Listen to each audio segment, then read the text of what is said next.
Good evening, everyone. Welcome to our City Council regular meeting for March 5th at 7:01 p.m.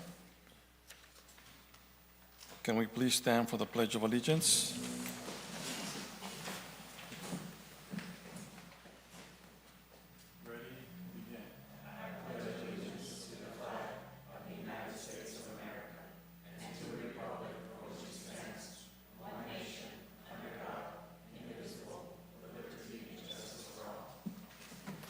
Can we all please remain standing for a moment of silence for our military members, and then also in memory of U.S. Airman Aaron Bushnell.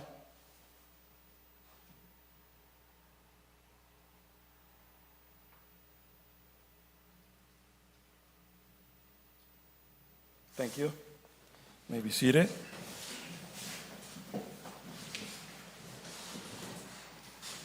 Roll call, please.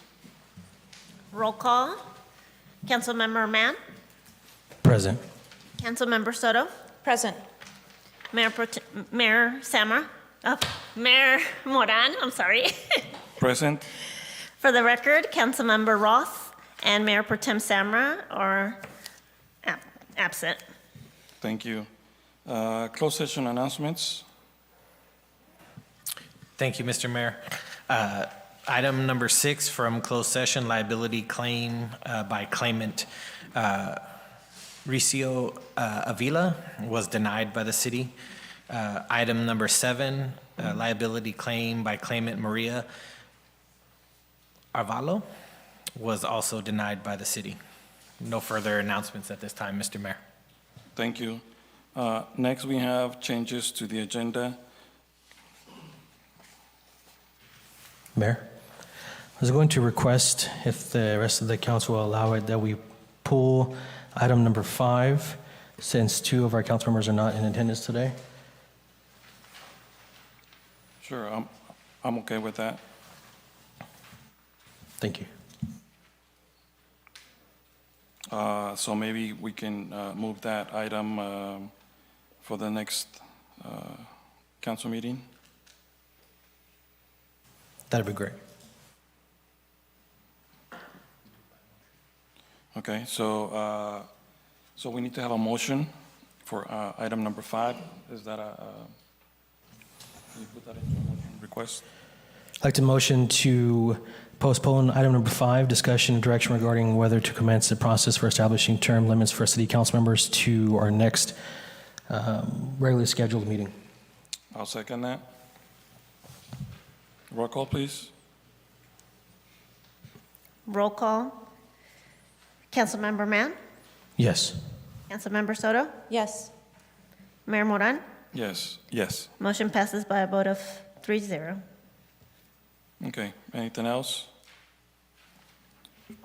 Mayor, we would like to pull item number 3 from the agenda, and we recommend that we don't discuss this tonight, Mayor.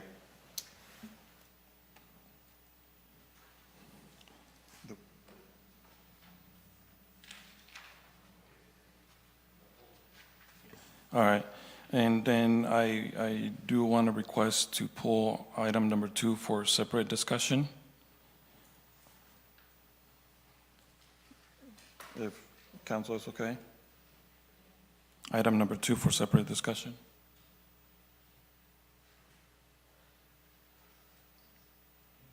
Okay, so we have majority. So, all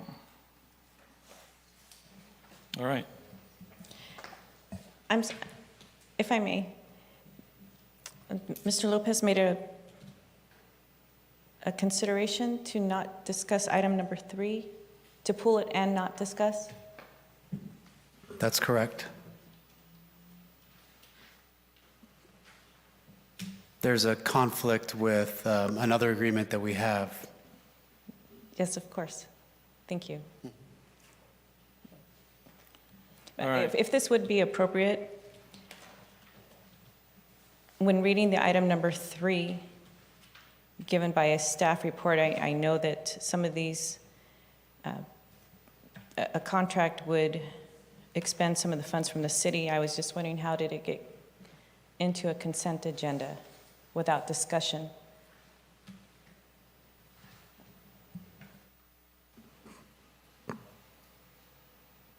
So approval of a contract can go on a consent agenda without, it's considered normal business of the city.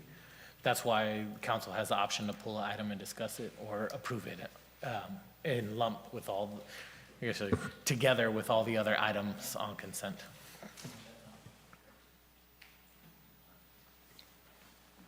Okay, next we have citizen comments. This section of the agenda allows members of the public to address the city council on any item not on the agenda. Members of the public, when recognized by the mayor, should come forward to the lectern and identify themselves. Comments are normally limited to 3 minutes in accordance with the state open meeting laws. No action will be taken by the city council this evening. Is there any citizen comments on items not on the agenda? Anyone on the phone?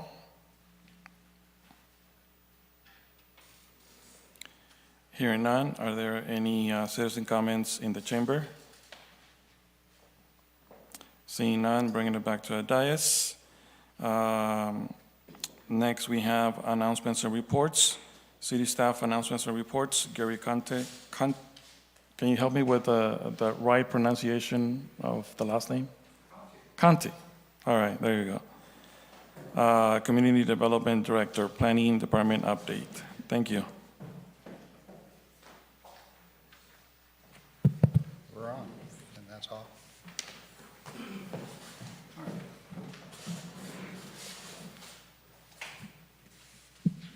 Well, good evening, Mayor, members of the council. Tonight, I'm going to provide you kind of an update as to what's going on within the planning department and building department. And can you hear me clearly, or do I need to pull the microphone a little closer? And this is my first attempt at using this little trigger. Hopefully it all goes well, and I think that you'll find this informative. There's a number of projects going on, both on the scale of the long-term projects as well as current projects. And in respects to long-range projects, there are two of them. One is which is the general plan update. And as you can see in blue, references the phases that are complete, and basically the initiation, getting started. Of course, there was an existing conditions and trends analysis that was performed, and a packet document that was provided as an end result of that. And then phase 4 was the community vision and guideline principles. That too is complete. Where we are today is phase 5 of eight phases of this particular process. And we are in the phase of developing land use alternatives. There will be an alternatives report, and which will culminate as part of the efforts with a joint Planning Commission and City Council workshop scheduled here in April of 2024. We're still working through finalizing that particular date, but I look forward to that, and I hope that you all at the dais are looking for that opportunity just the same. What remains after this particular phase, phase 5, will ultimately end up with 6, which is basically preparing the general plan and leading into the environmental review, and which will culminate into the public review document and the adoption of the general plan update, which is anticipated to be the fall or late of 2025, just for your information in regards to scheduling. The next long-range planning effort going on is the housing element update, which is, of course, an element of the general plan, but is generally handled separately because there are time structures associated with that. And this, too, has been ongoing for a bit of time, and we have accomplished this task 1 through 4, and 1 through 3, and we're now underway with task 4, which is basically preparing the narrative of that element and crafting the plans and goals and the policies and the implementation measures to implement the housing element so that we are compliant with the state RENA numbers, basically providing our regional fair share of housing within our community at all facets of economic levels. What we're hoping, where we're going with this at the moment, in crafting the plans and the general plan goals associated with that, is the document, the draft document, is anticipated to be wrapped up in April of this coming month. And then we'll have a joint planning commission and city council meeting hearing regards to that with a public hearing. So the public has an opportunity to comment on those draft documentations before that plan is kind of put together and forwarded on to the state of California, the Housing Community Development for their review, which is anticipated to happen in June of 2024. The option of this particular element of the general plan is anticipated to occur in November, December of this year. So again, that gives you kind of a rough schedule where we're standing with our general plan update, as well as the housing element. Now on to current planning affairs that are going on at this moment in time. Within the planning department, we are processing 4 general plan amendment requests, 3 rezone requests, 2 tentative subdivision map requests, 4 tentative parcel map requests, 3 conditional use permits, 4 site plan and design review requests, and 2 preliminary project review requests. And for everybody on the dais, the preliminary is not a formal application. What the applicant is seeking is an understanding where the take and whether it's a feasible project and what's the steps to move forward with a formal application and a complete analysis of that particular project that will ultimately culminate with being a presentation to the Planning Commission and then to the City Council for deliberation and consideration. So within that, I want to highlight a couple of projects. Certainly I'm not going to list all of them. That would just be, I think, laborious. I might put you all to sleep. I wouldn't want to do that for you. So we have, for an industrial project, and we have a variety of projects, industrial, commercial, and residential. The Green Zone Industrial Park is the proposal for a general plan amendment, which is basically removing the reserve on light industrial in our community, basically about half a mile west of Bird Street, on the Livingston Cressy Road, basically south of the old city's wastewater treatment plant.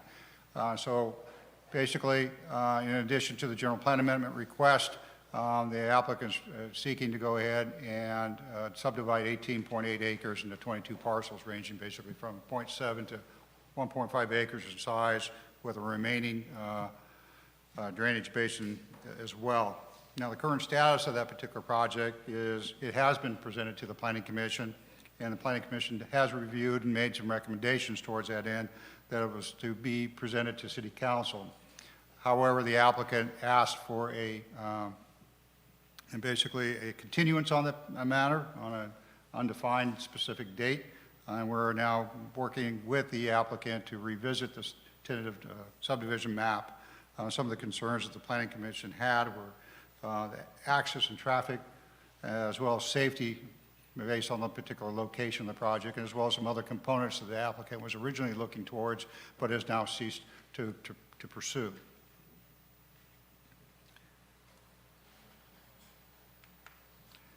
Some of the commercial projects, there are a series of projects that are underway at the Highway 99 Hammond Avenue interchange. 2 right here. One is the Maverick, which is seeking a tentative parcel map, a use permit, as well as a site plan and design review considerations. And that is similar to some of the other fueling projects in the community. This is a truck and auto fueling service islands. It will have a convenience store and we'll have a quick service restaurant. When I refer to a quick service restaurant, that is in essence a drive-through restaurant. It could be a coffee shop. It could be something of similar nature, but it'll be a drive-through in essence as we refer to as a quick service restaurant. And that's basically at the location of, I'm trying to get my bearings straight here, and I didn't want to imply something incorrectly here, so give me a second as I flip the page on my part. That is on the northwest side of Hammett and Campbell. Thank you very much. Campbell Parkway, and that's the particular location of that. The Quickway Travel Center, while that's also an approved project, they have another responsibility before they can move forward with phase 2 of that particular project, and that's a general plan amendment and a rezone. In essence, that is to expand and relocate an existing drainage basin on the property. That's that property you may be familiar with. It's kind of the teardrop between the ramp and the 99 travelway at Hammett interchange.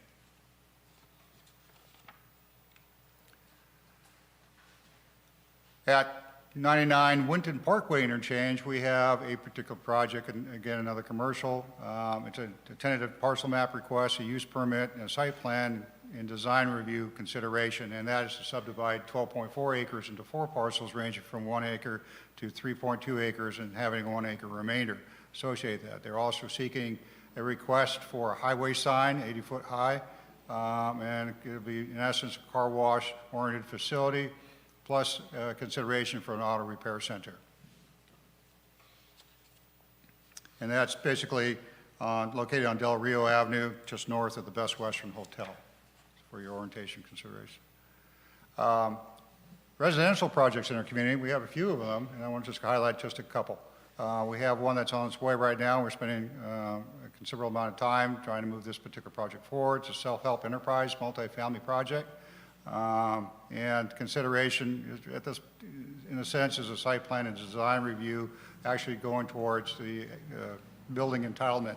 This project is a little unique. They originally submitted an application for a general plan amendment and rezone request, but based on the changes in the regulatory at the state level for housing and trying to facilitate housing, that is no longer required. The property today is designated zone for commercial development. You need not go and seek a general plan amendment and a rezone to convert that to residential in order to build residential property.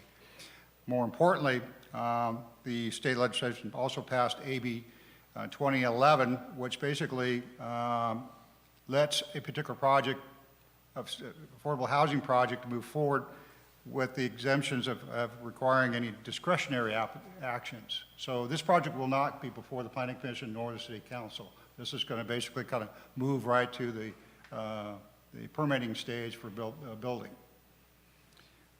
It's also exempt from CEQA. So thus, this project is only subject to ministerial actions.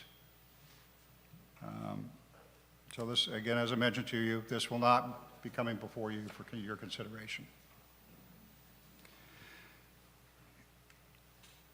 We have projects in the works as far as building permit and construction review. There are basically 2 commercial projects and 8 residential projects now being reviewed for building permits, and we have 3 commercial projects and 2 residential projects that are under construction at this point. Now that shifts on a daily basis because of the, these types of efforts move a little bit more efficiently and more, I should say, quicker than the entitlement stage. So these numbers may be, at the time this was prepared, that was what it was a reflection. Since then, I think we picked up another additional project or 2. So in regards to building permits that are underway at this moment, we have the Quickway Travel Center, which is a truck and auto fueling station. It includes a 13,000 square foot convenience store. It'll have showers for travelers, basically assisting the tractor and trailer community. And it will also, as proposed, 3 quick service restaurants. Again, these are the drive-through type restaurants that you may be familiar with. In addition to that, it'll have a 7,200 square foot truck tire center where they can do repairs and replacement for truck tires and braking systems that be necessary on the tractor and or trailer. It will also have a certified automatic truck scale, or CAT scale as they are referred to. And they too are also asking for a 80-foot high freeway sign. So freeway signs of that magnitude do require a use permit, and they are obviously at your deliberation considerations. Residential projects that are in the building permits is one we have is the Terra Santa Villages apartment project, and that is basically located on B Street adjacent to the Castillas del Sol and the Vintage West Apartments. It'll be composed of 80 affordable housing units, composed of 2-bedroom and 3-bedroom units. It'll also have an on-site community center or child care facility, and that is now in the building review status as we speak. Construction projects. You're all familiar with the ARCO AM/PM that's underway right now, of course, at Hammett and 99 Interchange on the northwest side of that interchange. And that'll include truck and auto fueling islands, a convenience store, and once again, you'll have yet another freeway sign. The city does have a proliferation of highway freeway signs to a certain degree that may be out competing with them one to another. It's very hard to point out one sign when you have, I think there are 12 today at the Winton Parkway interchange, and at this rate, we'll probably have 4 or 5 at the Hammett interchange, just the same. The other project that is pulling permits is the Dutch Brothers Coffee Kiosk, which is the 950 square foot drive-through shop located at the Joseph Gallo Court.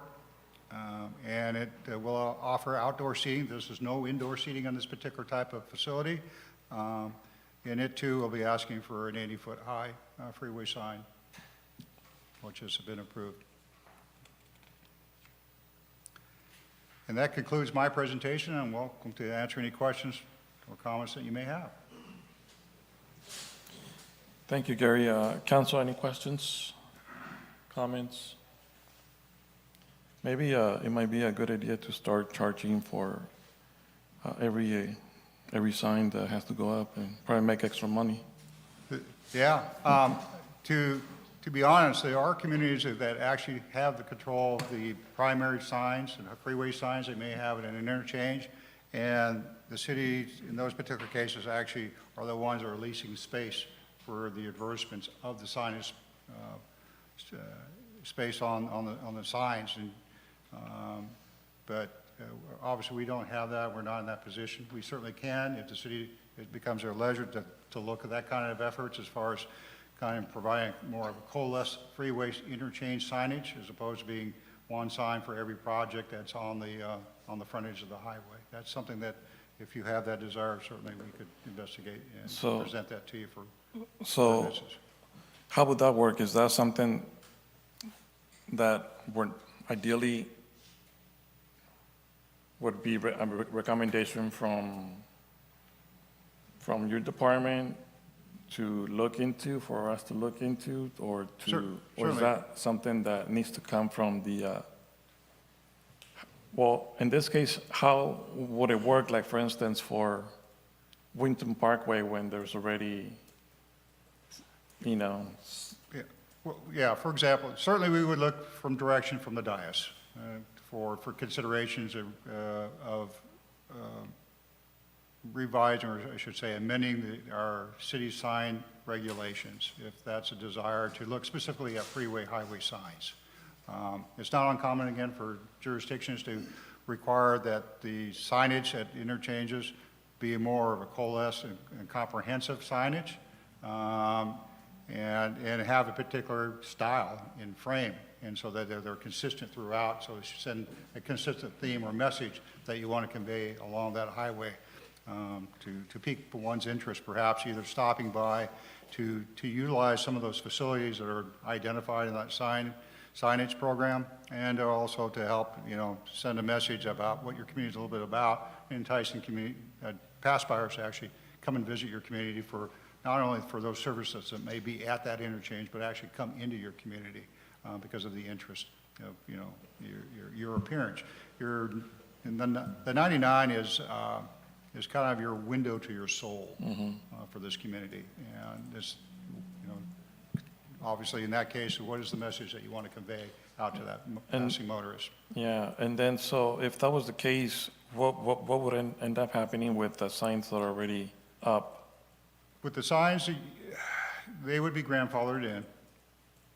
And not necessarily, we can make adjustments to that as I get the nod from our city attorney, and there is mechanisms we can do that. There are mechanisms to which they can be privatized, or they can be in form of a actually publicly owned signage to which, again, you can lease out and drive a revenue from. That's one approach. Hammett obviously, it's the newest interchange, we're having new development. There are a number of projects that have already have been presented to us for consideration of signage. Winton Parkway, we still have a lot of land that has yet to be, in interest of signage. Based on our code today, any parcel that's within 500 feet of the right-of-way corridor of 99 is entitled to request a highway sign. And today, most of them, when I refer to them as a lollipop, you got a single pole and you got the sign on top. And that's, more representative of the 70s and the 80s than it is in today's trends. All right, thank you. Have we named that interchange at Hammett? I know that, like, right over here, this is Liberty Plaza. Over there, it's something Commerce. Have we named this area right over here, the Hammett interchange? Not that I'm aware of by giving it a specific name as far as that off-ramp. Now, that may be what the signage for the travel centers are now coming forward, they may have, a destination they've used for naming that particular sector. But the city itself has not defined something specific that I'm aware of. Thank you. Council, any other questions, comments? Good. All right, thank you. Thank you.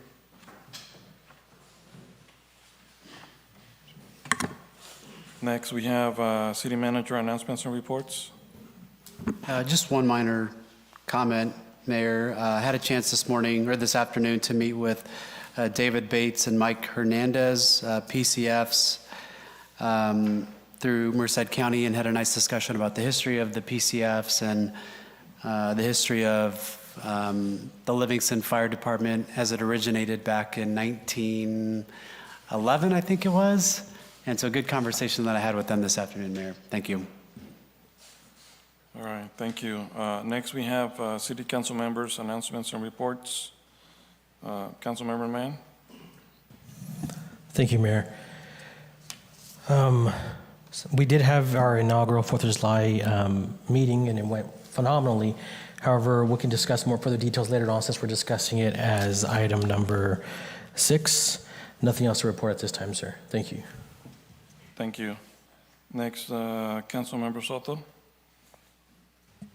I have nothing to report at this time. Thank you. For myself,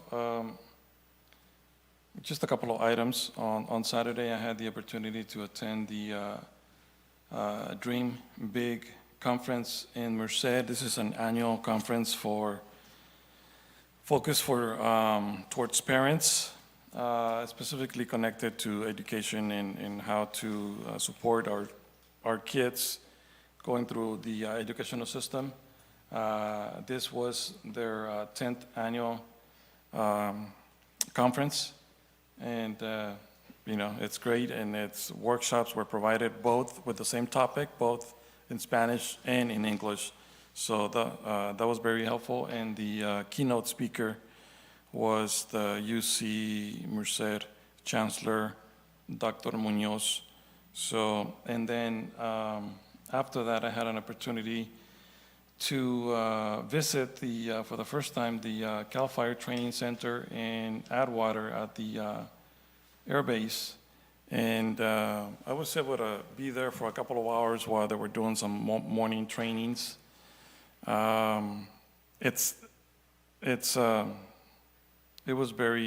was a good learning experience, being able to see the type of training that they go through and how they're using the different facilities and the different type of trainings and stuff like that, and just learning more about fire department and a lot of the things that they have to do sometimes in addition to everything else, additional trainings every so often. So it was nice to spend some time out there. And that's it for me. Next, we have consent agenda. So at this time, we only have one item left, item number 1 in the consent agenda. The city treasurer's investment report for the month ending in January 31st, 2024. Council, is there a motion? Is there any questions? So I'll go ahead and make a motion to approve the consent agenda with only one item, item number 1. Is there a second? I'll second that, sir. First then by myself and second by Councilmember Mann. Roll call, please. Roll call. Councilmember Mann. Yes. Hold on. Oh. Gotta do public comment. Thank you. Is there any public comment on the phone in regards to this consent agenda item? Hearing none, bringing it back to the chamber. Any citizen comments in regards to the consent agenda? Seeing none, bringing it back to the dais. Roll call, please. Roll call. Councilmember Mann. Yes. Councilmember Soto. Yes. Mayor Moran. Yes. Motion passes by a vote of 3-0. Thank you. Next, we have item number 2, consideration of a resolution authorizing the submittal of an application to the California State Department of Housing and Community Development for funding under the Home Investment Partnership Program. Staff recommendation, approved resolution. So in regards, I did request to pull this item. There were some questions for clarifications and let's see. And most of those questions were already answered, but I think it's a good opportunity also for the rest of the council. I think everybody got I do believe everybody got a copy of the questions and some of the responses, but if not, also for the public, because I know I had some questions asked from some members of the public. And so one of the questions was, officially, who is responsible for the $12 million loan? So, because the way it's worded, it just, the one question that came up from multiple times my way was like, Mr. Moran, so if the city is applying for the loan, how are we going to pay for it? And does the city have to pay for it? And so I did get a response back, but then maybe if self-help might be able to provide additional information. So the response to that question was, self-help enterprises will complete all application materials and assist the city with hiring an administrative consultant to manage the loan. The city will receive up to $150,000. Was it 150 or 115? 150. 150, right? Okay. To help cover any administrative costs for managing the loan. And then also,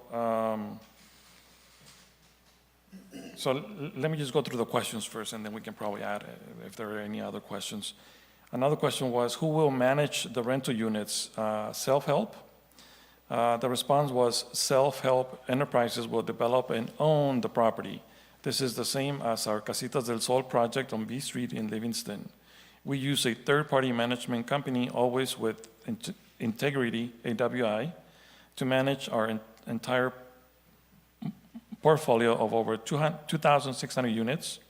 In addition, we will have a full-time on-site manager and a full-time maintenance position that will oversee the operations. Self-help manages the community, and we do not ever sell any of our assets. The next question was question number 3, who will be responsible to make and send in the loan payments? Self-help? Answer is there are no loan payments made since it is fully deferred loan for 55 years. So there are no regular amortizing loan payments. There are residual receipts that will be monitored by HCD. We will submit a schedule for rental income and operating budget directly to HCD, and they will review our annual financial statements to determine if there are if there are any residual receipts, payments due, and those will go directly to the city as city income or against the loan encumbrance. So the city will be able to use those payments under your program income policy as you deem appropriate. Next question was, what happens if self-help defaults? The city is ultimate responsible? Answer, if self-help defaults, then the city would have a lien position on the property. The city would then be able to determine what if they wanted to foreclose or if they wanted to let one of the other lenders foreclose. The reality is that we will have at least one, if not 4 other funding sources, and there will also be an investor in the ownership structure. So if we defaulted, typically the investor would have cure rights and the investor would fix whatever the issue is. Self-help has been doing work within the Central Valley for going on 60 years. We have constructed over 2,600 multifamily units. We have been developing rental housing for 30 of those years, and we have never defaulted on any obligation or sold any of our assets. Next question is there an MOU/agreement between the city and self-help? Response, answer, there will be a full set of documents once funds are awarded. There will be a deed of trust, a promissory note, and an affordability component. So those were some of the questions that were submitted and that were brought up in regards to this specific item. Council, are there any other questions in regards to this item? Maybe do you want to mention about the Yes, thank you, ordinance? Mr. Mayor. For the council and for the members of the public, the resolution that was originally attached to the agenda has been changed. There's a new version of the resolution. It's available at the back of the hall and has been distributed to the council. But in light of the information provided by self-help, we made some minor changes to the resolution in order to ensure that the city was protected going forward. Thank you. And then one additional question that was not part of the first set of questions, maybe now will be a good opportunity to see if we can get a clear, or just to have it clear, does the approval of this item obligate the city if the developer defaults? I think it was partly answered, but will the city be liable for paying the loan back? And then how does the city protect itself? And then also, in one of the questions, the answer was, since it is fully deferred loan for 55 years, what does that mean? Does that mean that there's, I think it's said here, there's no payments for 55 years. And then what happens at year 55 plus 1 day? Yes, yes, go ahead, please, thank you. Hi, just to introduce myself real quick. I'm Heather Mendonça. I'm an Assistant Director in Real Estate Development with Self-Help Enterprises, and thank you guys for allowing us to be here on your agenda. 55 years deferred means there are no payments for 55 years. Very typical in affordable housing finance. A lot of sources are deferred, some are forgivable. Home is not a forgivable source. What happens at 55 years is generally you pay off the loan at 55 years, so kind of like on your regular home mortgage payment, if you have a balloon payment at the end, you pay that off. So that would be deferred for 55 years. Most of the time what we do, really all the time, is we would re-syndicate, which is essentially refinancing for affordable housing. So we would re-syndicate it and make it affordable for another 55 years. That loan would be paid off, and we'd do other financing sources like Casitas del Sol, for example. That's been there for a while, so now we're rehabbing it. So we're probably going to pay off some of those loans. We're going to re-syndicate that. That'll be affordable for another 55 years. So that's how that works. Okay, and then, and I think that, so partly this question was answered, but we don't know what's going to happen tomorrow. Yeah. We don't know what's going to happen in 2 years. You know, I know that part of the answer was if self-help defaulted, Right. there's investors but when there's a recession, everybody starts running. Affordable housing Yeah. will beat a recession. Well, There's always, affordable housing will beat a recession always because we have profit and loss. So we will make enough money when we apply for this loan, and the city is essentially the applicant and we're the developer.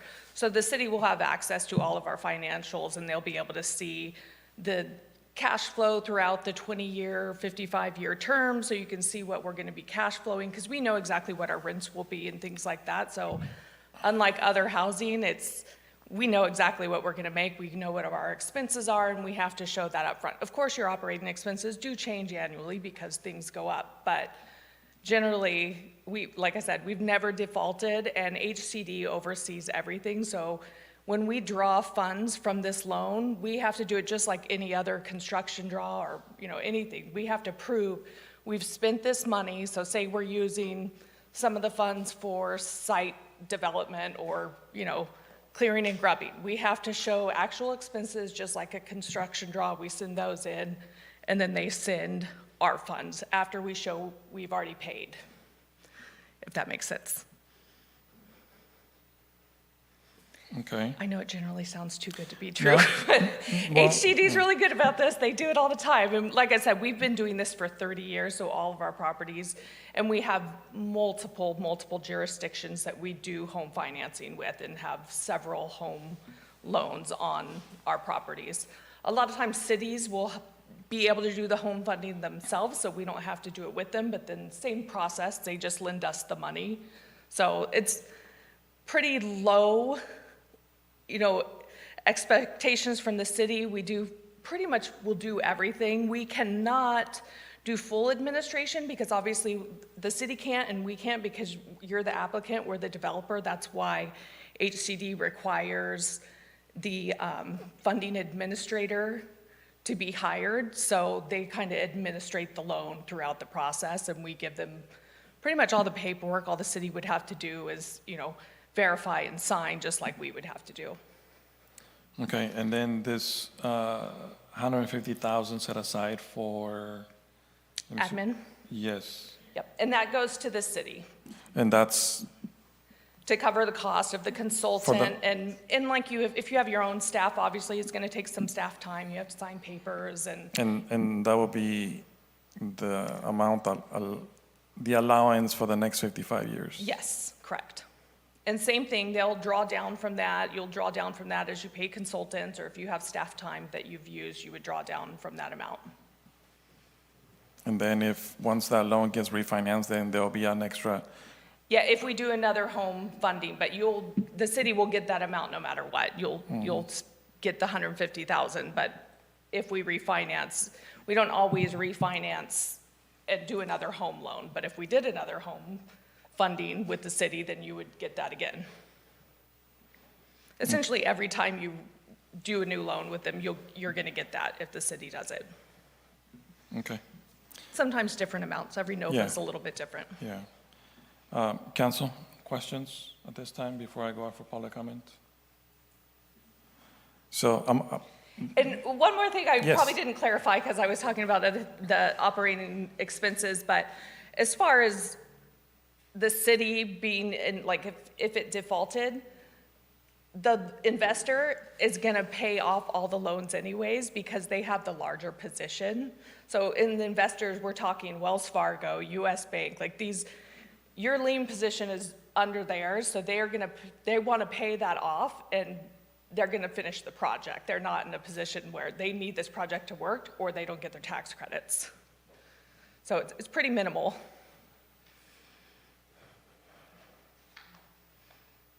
I'm just looking at the questions again to see Yep, if, no problem.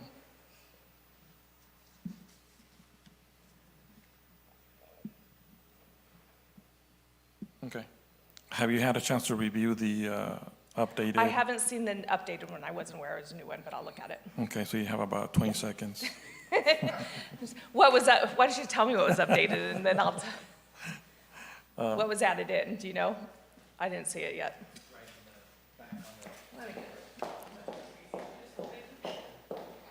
All right, so in the meantime, I'll go out for public comment. Is there any public comment on, or Roy, do you want to, can you provide language to what was edited? Do you remember?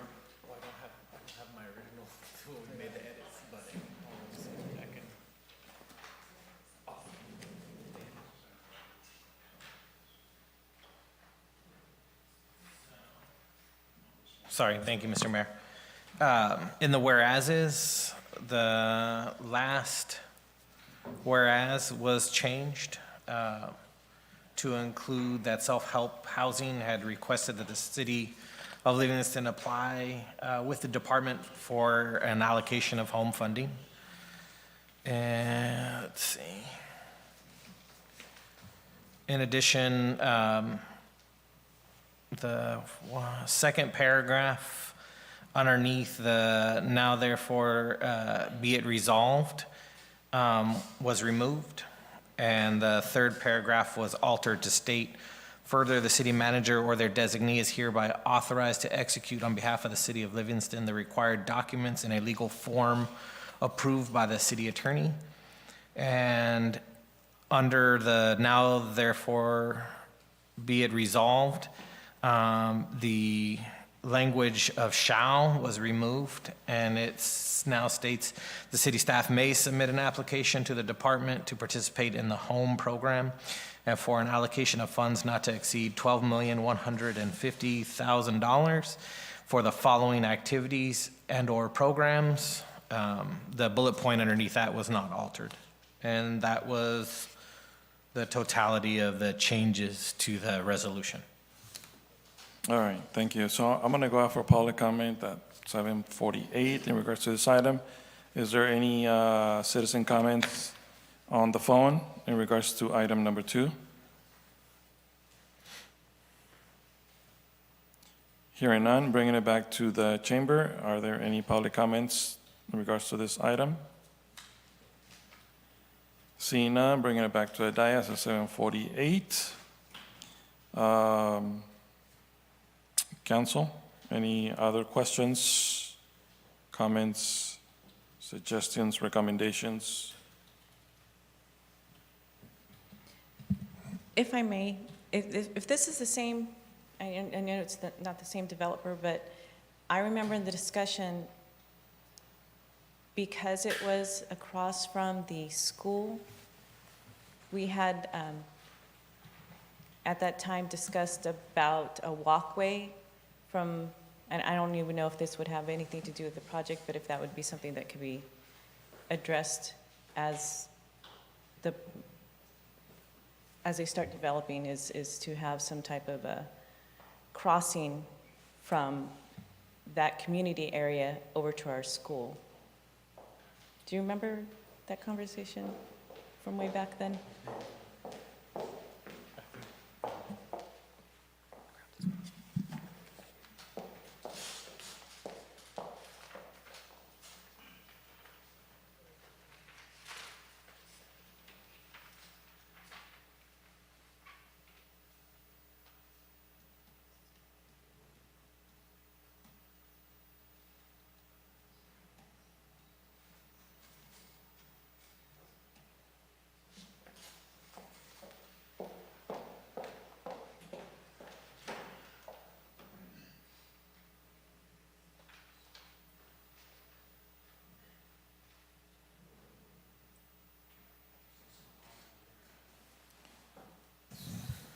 So it's still possible at a later time to have that conversation? Is that what's going on?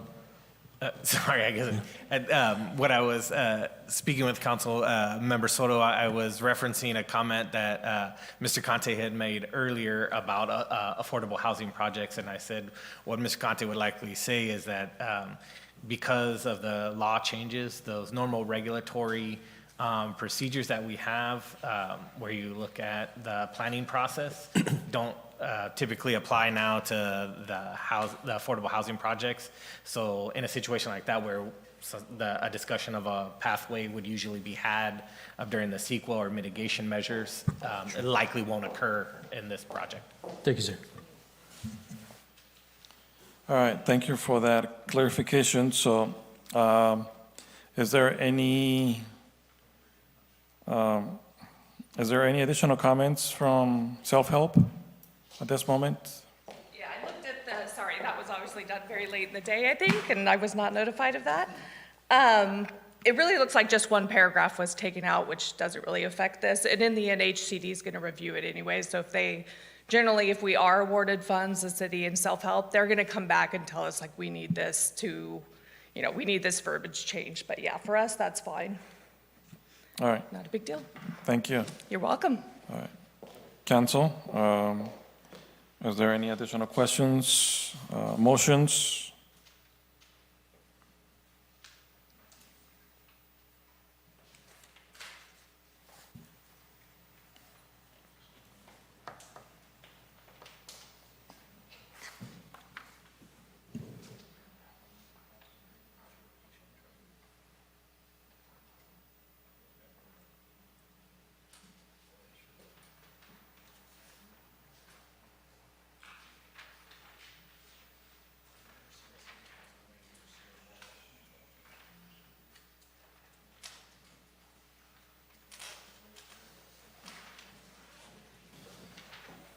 So at this time, I would like to make a motion to approve the resolution as updated. Is there a second? I'll second that motion, sir. Thank you. A motion on the floor by myself, a second by Councilmember Mann. Roll call, please.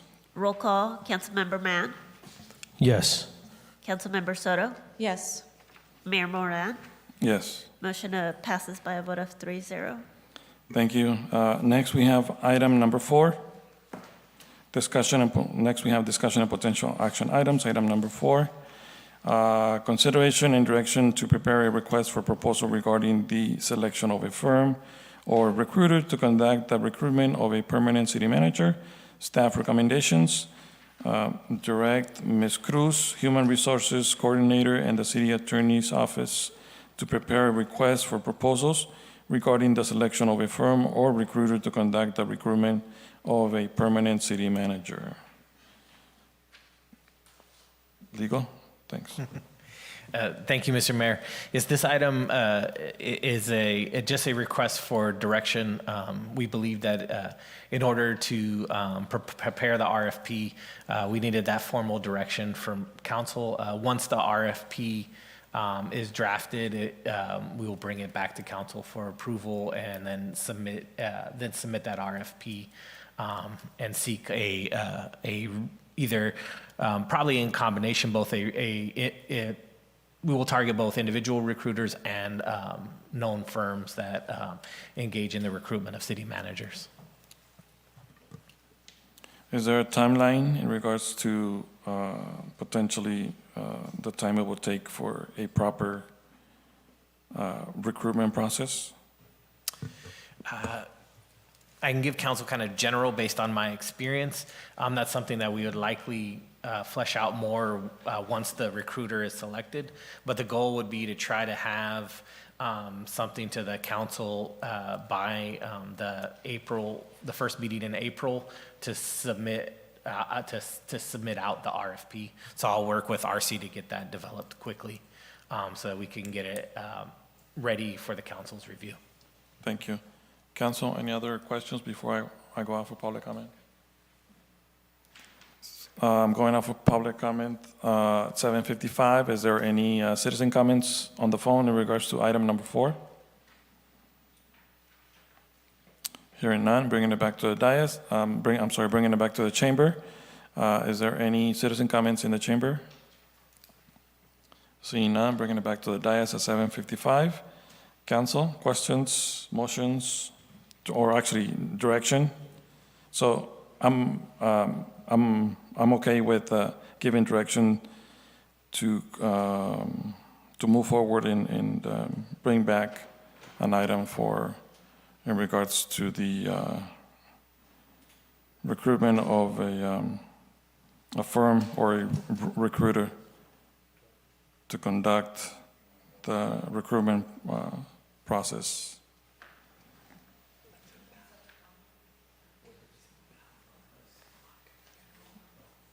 Can you tell them where?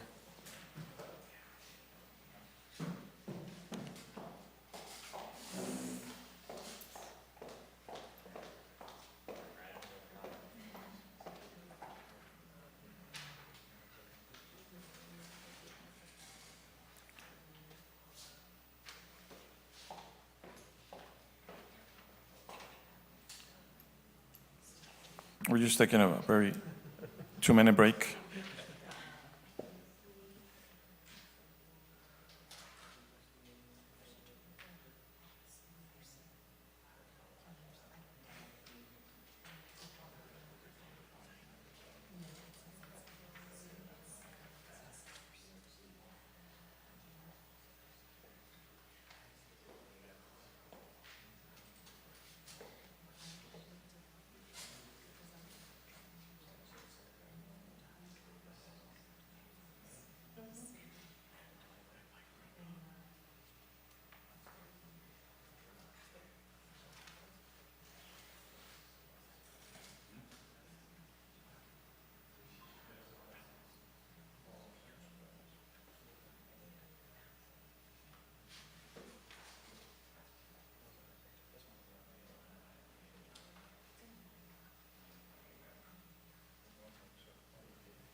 All right, so we're back. I think it was back on the dais, right? There was some more. I forgot where we left off at. Yes, Ms. Mayor, you were discussing the direction for item number 4. Okay, so I think I said, yes, I'm okay with moving forward. Now I remember, to bring back a proposal to select a firm or a recruiter to conduct the recruitment of a permanent city manager. But we need a majority of the council to give direction. Is that correct? Yes, Mr. Mayor. And one other option, I thought about it right now, is whether or not council wants us to bring back the RFP for council to review before we submit it, before we put it out, or whether you want staff to just put it out. That's also an option. Originally, we had, based on this direction, but I was just thinking time limitations and things like that, whether or not council wants us to bring it back before sending it off for solicitation of proposals. I think best practice would be to bring it back and so the council can see, the potential costs and timeline and all that. That would be best practice for me, I believe. I don't know what the rest of the council.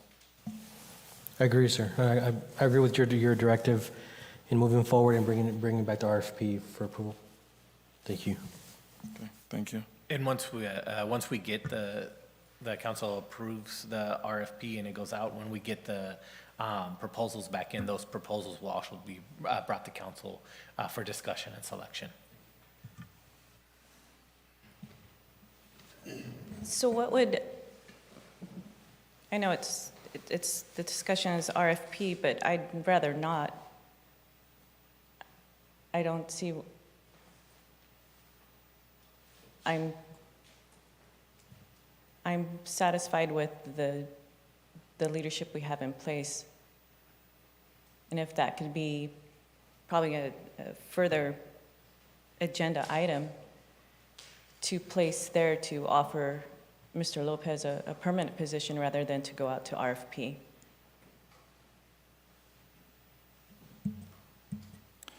With, I do believe that with the RFP process, anyone, including Mr. Lopez, if he so desires, he would have the option to consider applying for it. So it wouldn't necessarily leave him out of the process if he so chooses to.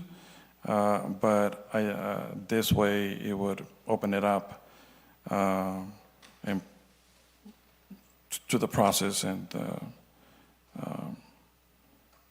just have a broad selection of options.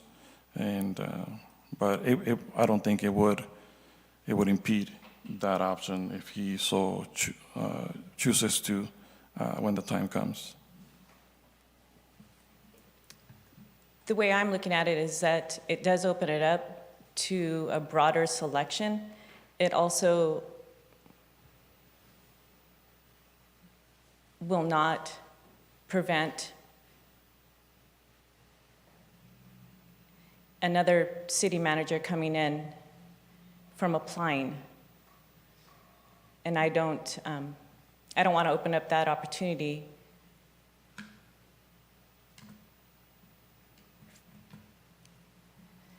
Again, I would prefer to not go out for RFP. If there's, I know that we've had previous evaluations of the city manager, and I find it to be fair to say that we are pretty much in agreement that he's doing a fantastic job on behalf of the city of Livingston in the year that he has served for the residents and for the staff.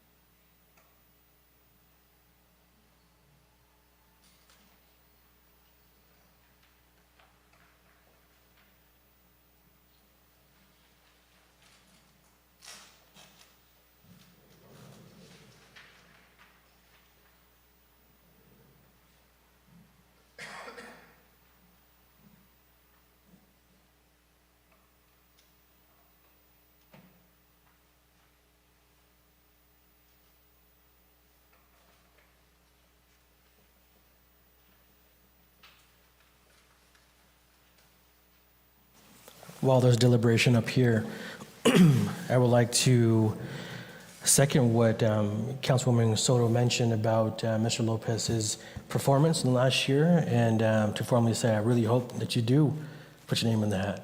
Thank you.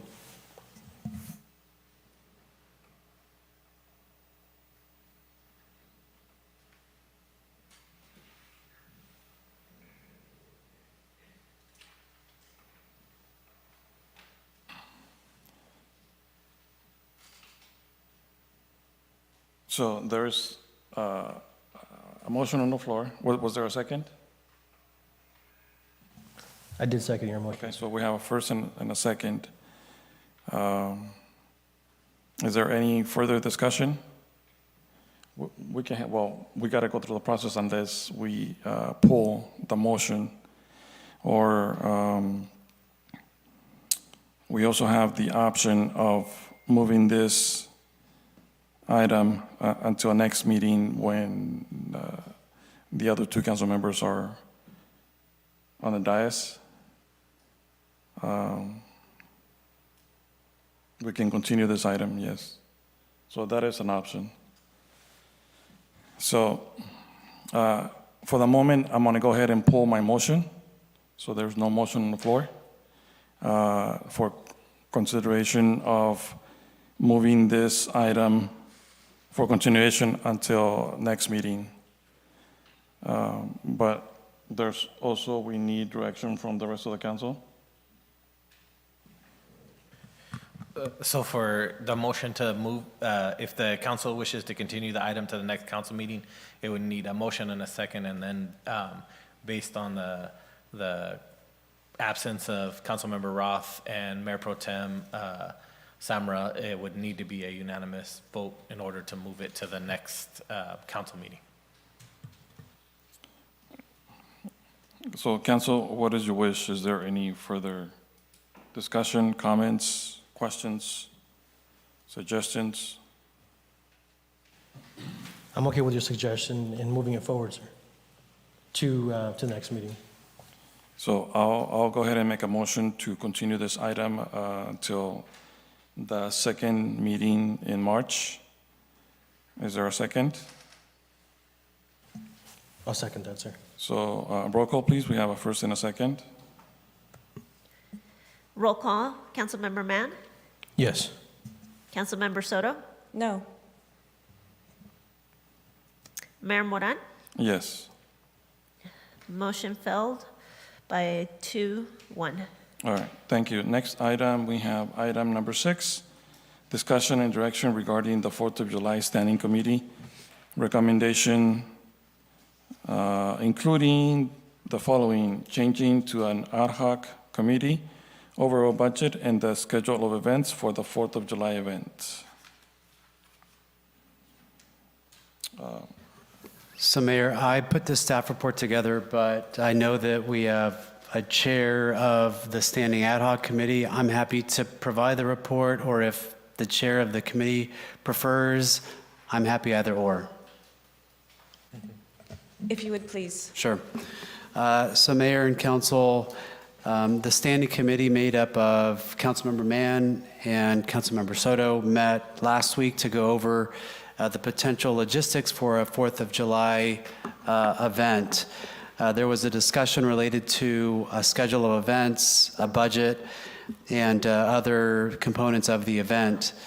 You can see that there is a proposal to have the fireworks provided on July 5th. Jackie reached out to our vendor to see if that date was available. I think she was waiting on a response back from them. The potential schedule of event for the 4th of July event is programmed as starting on July 4th with the carnival, which will have vendors, other components associated with that. July 5th includes carnival, live music, and the fireworks event.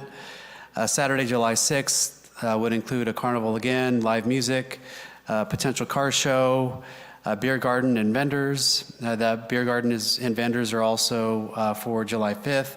And then on July 7th, that would include the carnival, live music, rodeo, and they made it very clear that not a traditional American rodeo. So I did get that point at that meeting. A beer garden as well as vendors. The committee did have a recommendation of an allocation of $50,000 to $60,000 for the event, which does not include the price for the fireworks show. The committee is also recommending that this committee be made into a ad hoc committee with an end date of August 4th, 2024. One thing that did come up was that the city has historically generated about $40,000 in revenue from the sale of carnival ride wristbands, which may be used to offset the cost of the event. Additionally, there will be personnel expenses for overtime and other labor costs for the use of city staff on the weekends and after hours, and overtime is needed. I will note, too, that the practice of the council's committees has been to develop recommendations for the council and then having the council provide formal direction to staff. Based on the two council members, Councilmember Mann and Councilmember Soto. This was the recommendation from the collaboration of the two groups.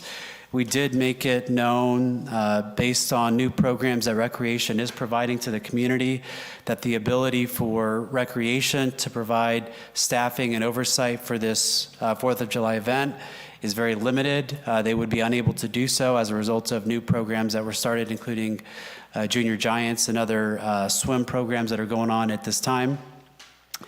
There will be a requirement for Public Works to be providing staffing based on the direction from council.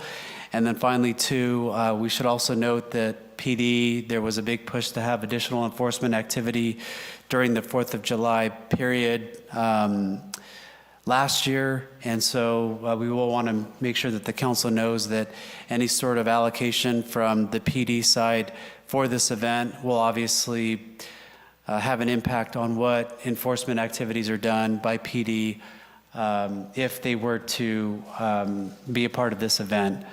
I think that concludes the items from my report. Mayor, happy to take any questions from the council. Council, you have any questions, comments? So I do have a couple of questions that, so one, there's a request for 50 to 60,000, but there was no detailed report as to how that number came up. And there's a recommendation for 4 days for this event. Is there, one of the questions was, is there a plan or an idea on how the 50 or 60,000 would be recouped, or is that just going to be considered an additional expense? Is that something that was discussed in the committee? As discussed in the meeting, this is an estimation. It was our first meeting. With that said, for cost-saving measures, which we can explore, it would mainly include Sunday and potentially not having a headliner and not having the rodeo. But as discussed in the meeting, those normally draw large crowds on that day. But we can come back with a proper rider for the council's consideration. Yeah, because I think you mentioned something very important, that it seems like most of the cost would be on Sunday with the headliner and the rodeo. Just wondering what the estimate was based on the headliner and the rodeo, and how much of the 50 to 60,000 will be spent or used or being considered for that expense. Because or the hope was to recoup that money back, or not, or just A vast majority of it, yes. okay, so being 40,000, 50,000. Because in the past, there was instances where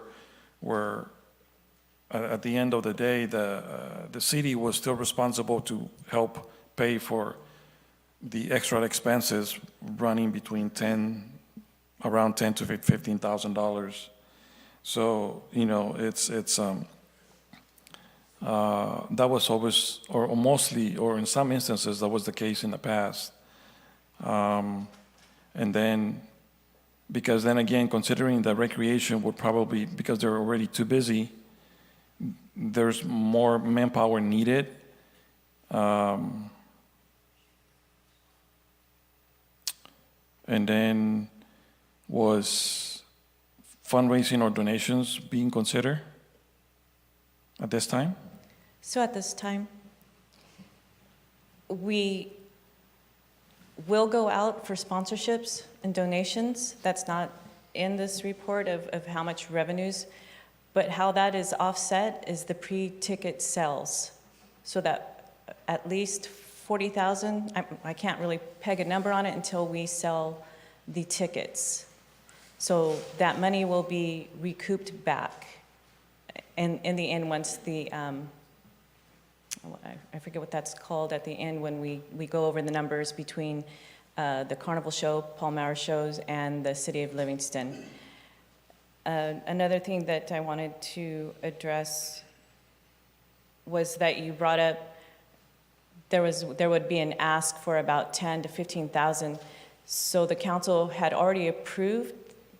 The committee would typically ask that for the deposit for the fireworks, but because we've already addressed that and approved a fireworks show, that's why it's not in the total ask for the 50 to 60,000. So we've left that out because it's already been approved. So we won't be coming forward with a fireworks budget. Some of the costs that are going to be associated, again, will be for the entertainment, security, sound stage productions, some fencing, porta potties. That's what will be included in that 50 to 60,000.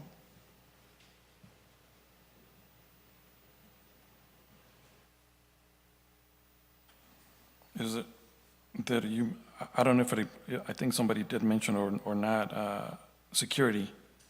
Is that included as a responsibility of the event, or is that going to be a responsibility of the city and PD to be able to provide that? The committee will seek out security in conjunction with the local law enforcement.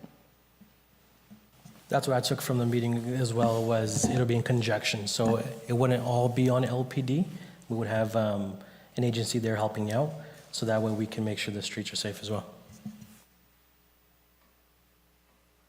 So if you'd like a breakdown of what some of the costs might be, we're looking at 10,000 possibly going to security, about 5,000 for sound stage and production generators, about 10,000 for fencing. Entertainment is a rough estimate, about 25,000, and other entertainment, about 5,000. And then the fencing, is that for the music section, like the concert section of the event, or is that just for the beer garden? We'd have to enclose the whole event. So there's going to be ticket sales to go into the music part of the event? Quite possibly. We have to generate some funds depending on who we go out and find for entertainment. But we can't approach anybody without a budget.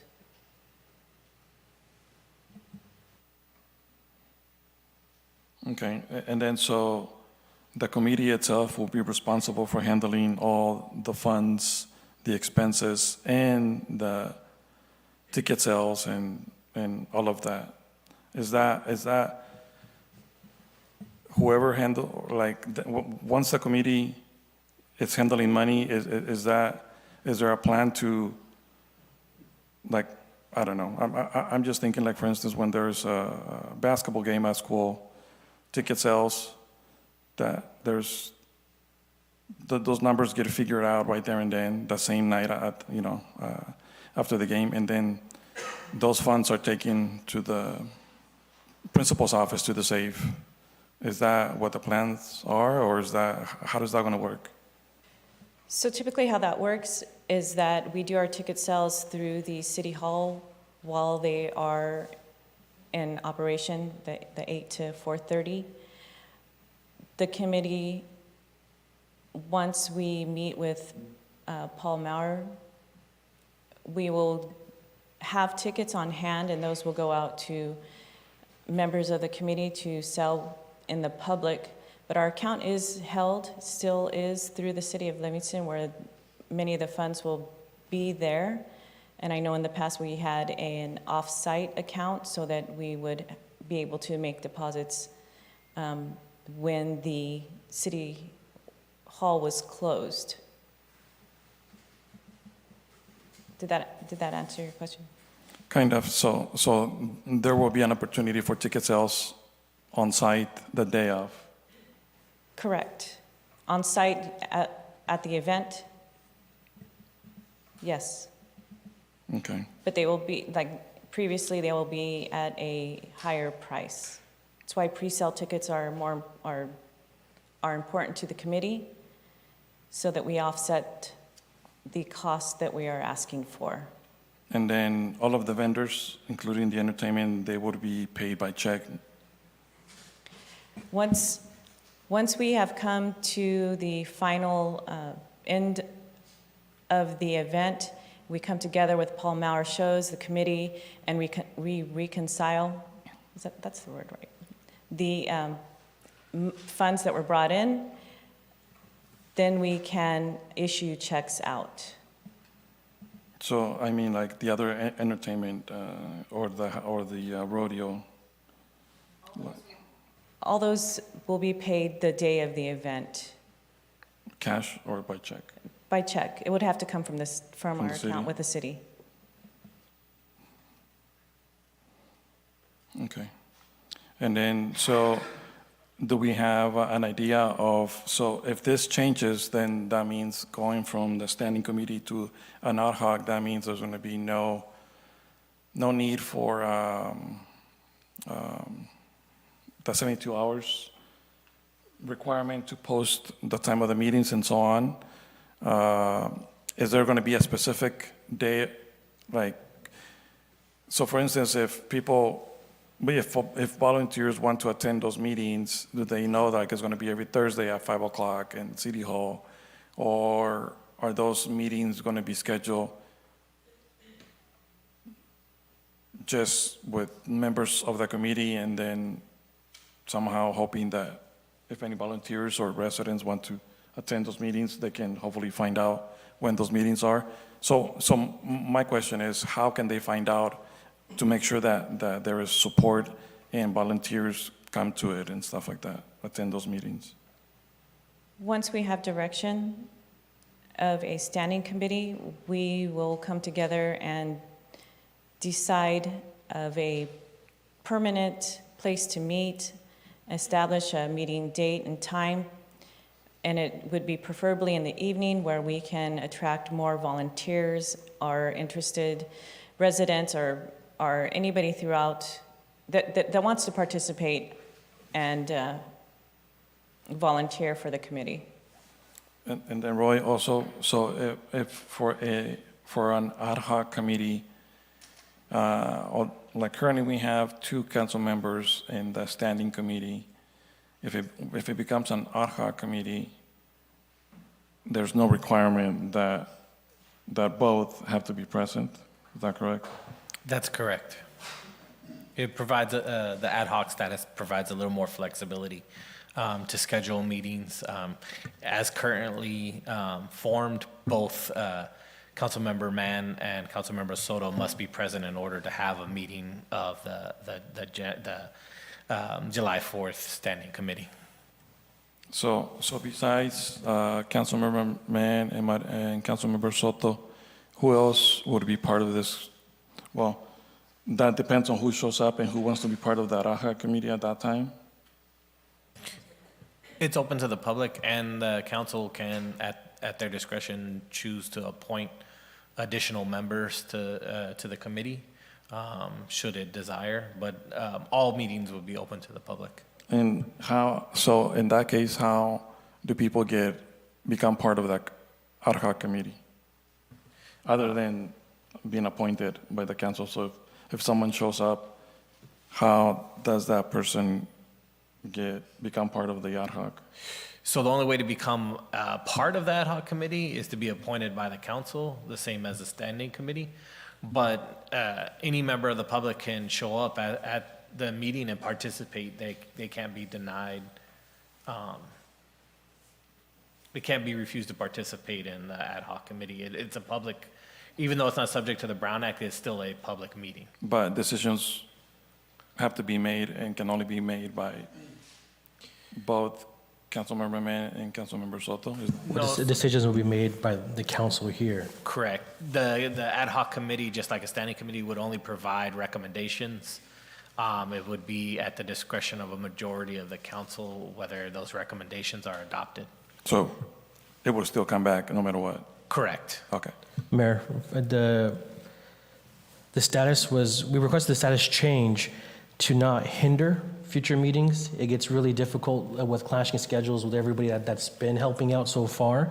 And so to not hinder any progress, we would still, I think Ms. Soto and I both have agreed that we would post a standing meeting still, so a member of the public can come out. But in case anybody that's already part of the committee had to get together because of some time-sensitive issue, we didn't have to go through any formalization of the meeting itself. Yeah, and it makes sense. You know, it's I think it's not a bad idea. It's just clarification questions moving forward. Is there any other comments, questions before I go out for public comment? Okay.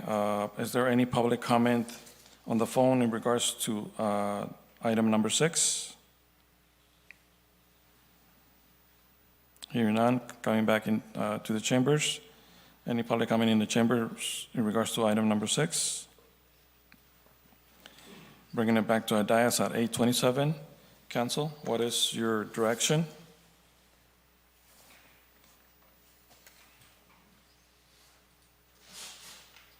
Motions, suggestions, recommendations? Mayor, would you like us to go back and get, I know Councilwoman Soto had sent some numbers your way. Does that suffice, or would you like us to come back with some more numbers for you? No, I think, I think just for clarification, you know, once, I think the clarification was made, and most importantly, anything and everything has to come back to the council and then decided by the majority of this council. So I have no problem with that.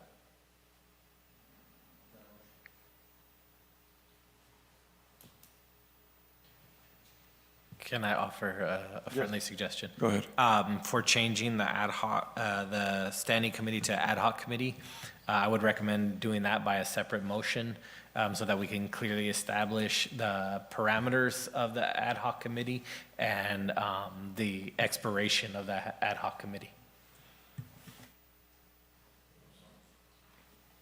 I'm still thinking and processing all of that. I'm a language learner, so I have to first think in Spanish and translate it into English. But go ahead.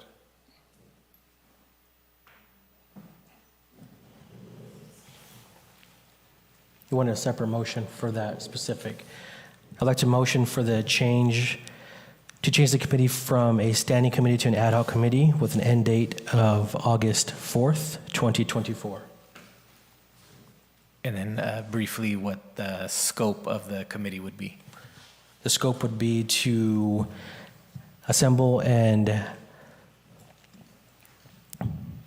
put together the 4th of July celebration that will expand from Thursday, July 4th through Sunday, July 7th.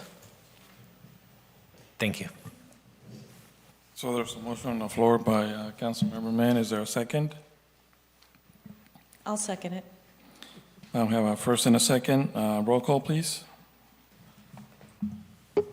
Roll call, Councilmember Mann, Yes. Councilmember Soto, Yes. Mayor Moran. Yes, Motion passes by a vote of 3-0. thank you. Next, we have council direction on future agenda items. You, Oh, Sorry, Mr. Mayor, yeah, there's still 2 items remaining for that one. It would be setting the overall budget and schedule for the July 4th event. so next is the budget. Council can do them separately or together. That'll be at council's discretion, either one motion or 2 separate motions. The budget and The budget and the schedule of events for the July 4th celebration. So a comment that I'd like to make on the schedule of events, although the document here is very vague, as our committee forms, we'll be able to plug in all the details of what types of vendors, the entertainment, and timelines. So as we move forward, the schedule of events, what we can say will be Carnival Thursday with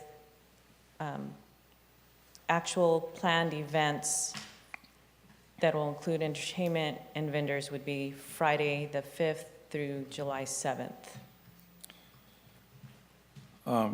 So Roy, I have a question. Can the ad hoc committee move forward without having a specific budget and a specific schedule? Because I think I would feel more comfortable when ad hoc comes back with the schedule of events, and they have like probably what Councilmember Mann suggested was probably coming back with an itemized, more or less, picture, and that would be more, that would resemble what the budget is. Because right now, I mean, it could be 40 to 60, 40 to 50, and I think 60 is a little too much. But then again, I don't know, because we don't have what I mean, I don't know what a rodeo, what a jaripeo costs nowadays. I mean, the last time I knew about it was like 8 years ago, so I have no idea. So for me to use those numbers, I don't know, because,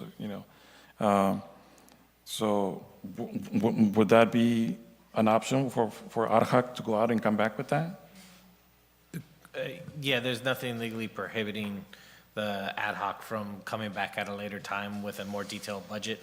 And there's also nothing prohibiting council, aside from the fact that because of the absences tonight, any approval of a budget or the schedule would require a unanimous vote. But absent that, there's nothing prohibiting deciding it tonight or waiting until more information can be developed about the totality of the costs for the various events on those days. So if I may, Yes, you may. we are already at March 5th. So being able to present a type of contract to any entertainment, lock in a security company, we need to be able to know.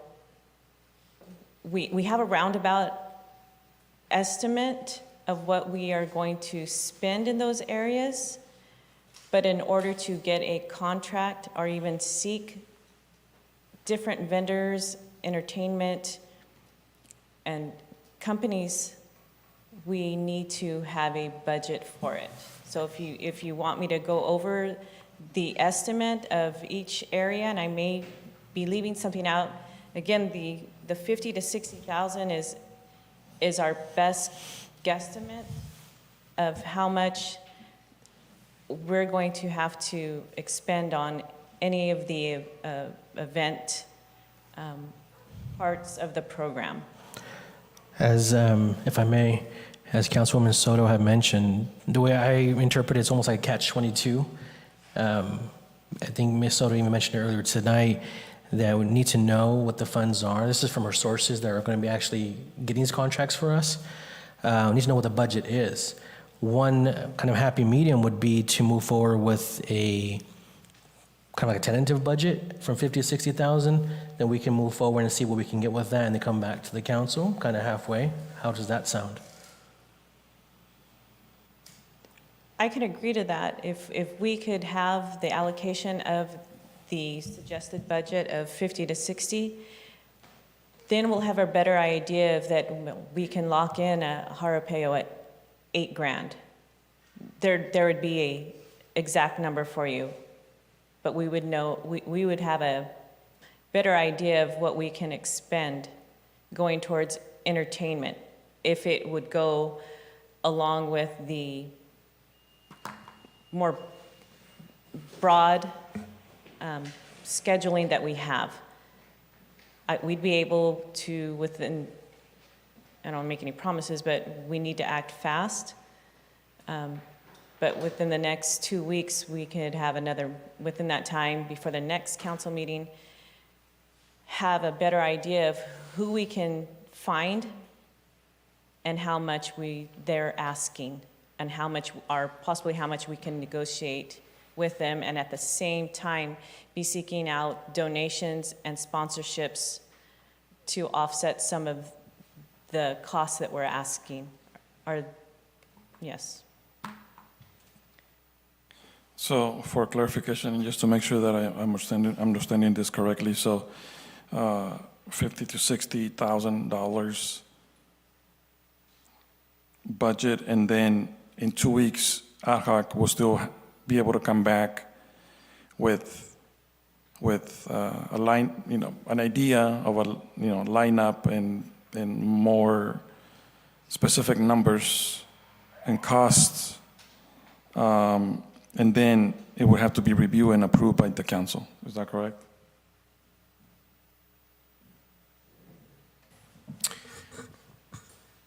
The budget so council can approve the budget tonight, and if needed, can amend the budget at any time, whether it's to increase the amount or decrease. But council cannot, so then council would not be discussing on whether or not the council approves or not the specifics of the event, like the lineup, just the different. Well, no, I'm asking for a clarification, it's just. If I may, if kind this of is not, additional question on top of that. No contract can be signed until approved here, correct? And so that would, That is correct. So the ad hoc committee can approve Yeah. a contract any contract for professional services being rendered to the city has to be approved by the council unless it's within the city manager's signing authority. and we would always bring it back here. yeah, so, that's what I was asking, just in different words. But yeah, okay. Any other questions, comments, suggestions?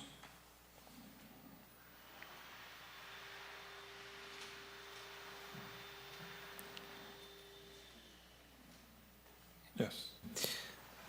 Just so that I am clear on the direction to staff, what do you want staff to do on this item?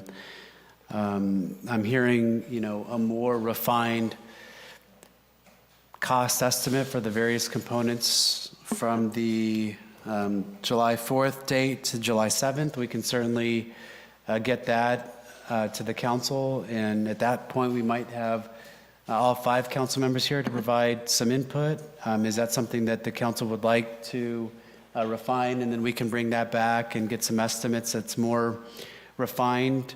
I think there was also a question about what would be the expectation for Public Works to assist with this. We could probably bring back, assuming that the council here is good with this in concept, we can start drilling down some of the estimates from the Public Works side as to what that might look like, drill down with the police department on what their involvement may be, being mindful that the council has also placed a priority on fireworks enforcement.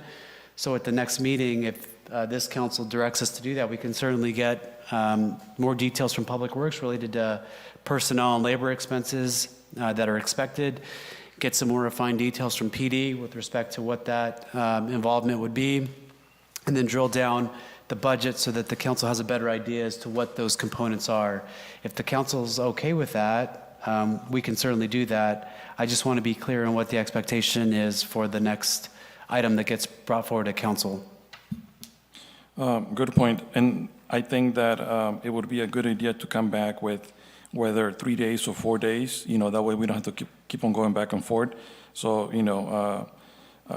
more numbers, because I don't think we even talked about, what the possibility additional expense would be for that additional security. I know that you mentioned 10,000 for private security, but this will probably require assistance from other agencies in regards to patrolling, to Public Works, and then it would make a difference whether it was 3 days or 4 days. So, I think that would be something good to bring back for council. So the And I'll event- be okay with that. Sorry. Good. The festivities is a 3-day. The carnival will open on Thursday. We are not planning to have activity out there except for maybe the vendors, but that's another detail that would have to be worked out within the ad hoc committee. But the 4-day would only include the opening of the carnival show. So that would be Thursday, Friday, Saturday, Sunday. The festivities that would be hosted on behalf of the committee would be the Thursday, and then the Friday, wait, sorry, take that back. Just said it wrong. Friday, Saturday, and Sunday. And one of the reasons that we are holding the fireworks on the Friday is so that the 4th would be the enjoyment of the families, and that law enforcement would be out patrolling on the 4th of July, as opposed to having to run back and forth, providing security at the event on the 5th and out to the public.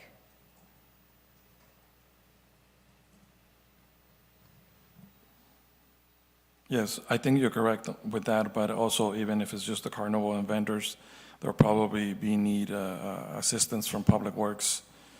So that is what I'm referring to that additional cost. So, and PD probably. So that is what I'm referring to.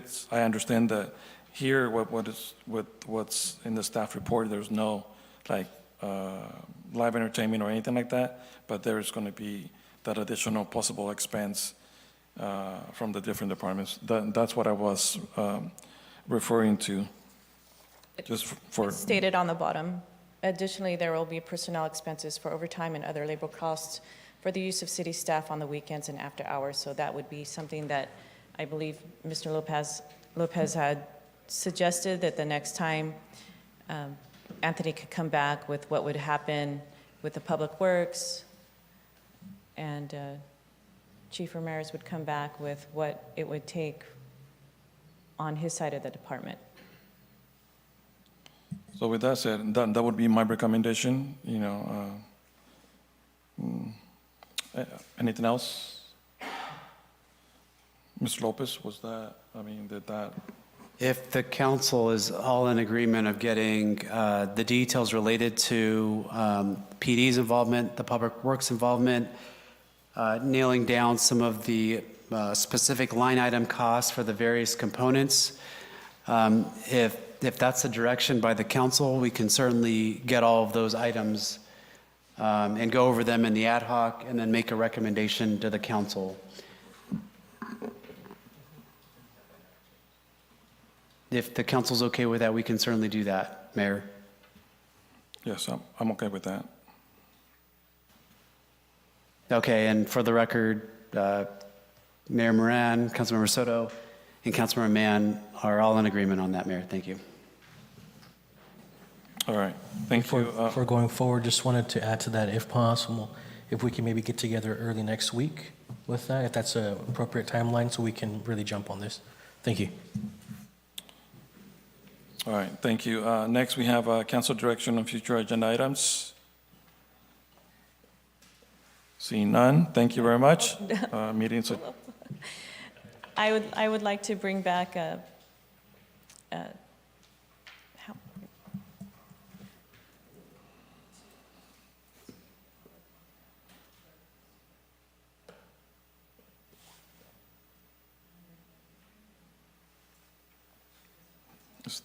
Still needs to be.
I'd like to place a future agenda item for the next council meeting to offer the interim city manager a full-time position.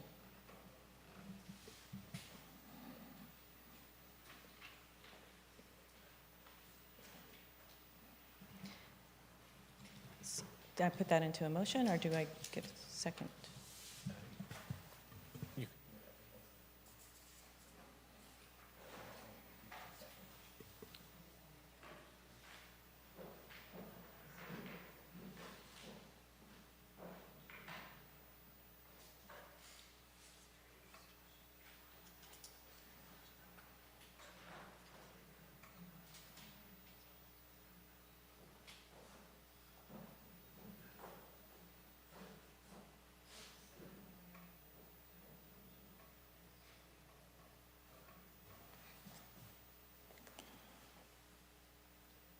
All right.